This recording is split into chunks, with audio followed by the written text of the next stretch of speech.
रामकृष्ण कहते हैं कि एक बार मेला लगा था समुद्र के तट पर।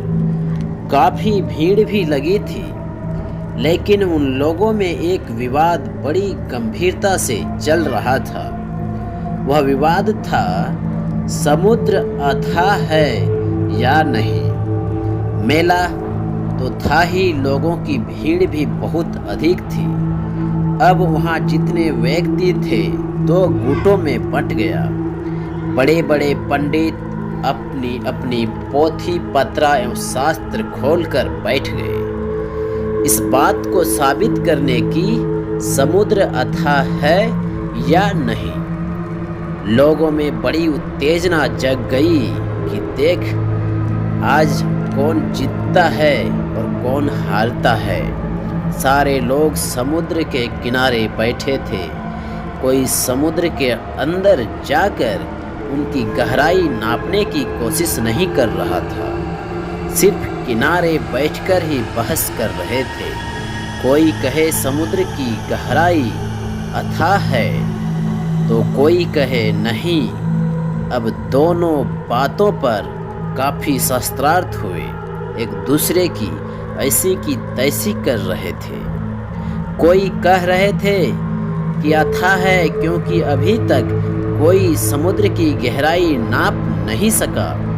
अगर नाप लेता तो पता चल जाता, इतनी गहराई है, तब तो थाह का पता चल जाता।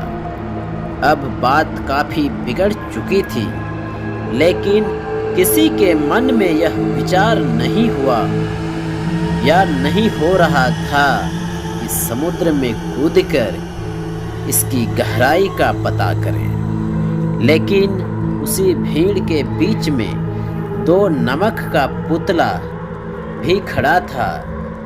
अचानक वह पुतले के अंदर जोश आ गया और उन दोनों पुतले ने कहा, विवाद से क्या होगा, दिन बीत जाएगा, लेकिन समुद्र की थाह का पता नहीं लगा पाओगे।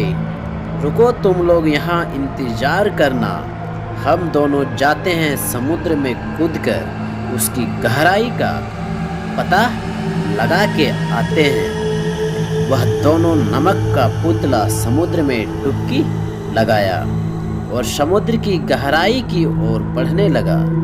लेकिन वह समुद्र का पुतला भी बड़ा हैरान महसूस करने लगा कि अंदर तो जा रहे हैं, लेकिन गहराई का अंत की पता नहीं चल पा रहा है। लेकिन कुछ देर में वह दोनों नमक का पुतला समुद्र के गहराई तक पहुंच गए।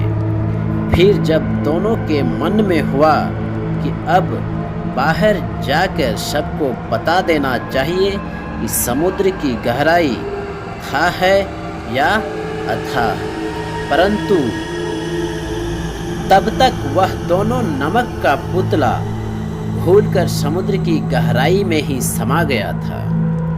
अब वह नमक का पुतला पूरी तरह पानी में मिल चुका था।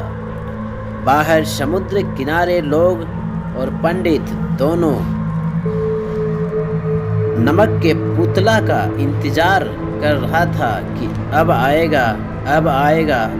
2-3 दिन बीत गए तो अब उन लोगों को लगने लगा कि वह पुतला अब नहीं आएगा समुद्र की गहराई को बताने। फिर से पंडितों ने शस्त्रार्थ शुरू किया, यह कहते हुए कि बेकार गए इतने दिन का मेहनत। अभी तक तो हम लोग शस्त्रार्थ से पता कर लेते समुद्र था है या अथाह। फिर विवाद शुरू हो गया। यहाँ कहने का मतलब यह है कि ये जो दोनों नमक का पुतला थे, ये संत सद्गुरु के प्रतीक हैं। जिस प्रकार यह नमक का पुतला समुद्र में घुलकर एक हो गया, उसी तरह संत जन परमात्मा और परमात्मा के प्यार में घुलकर दो नहीं एक हो जाते हैं।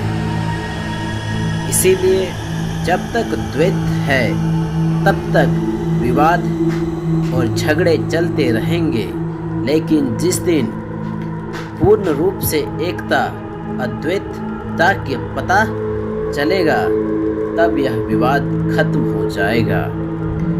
इसलिए हमेशा परमात्मा में घुलने की कोशिश करें, ना कि विवादों में और बहसों में फंसने की।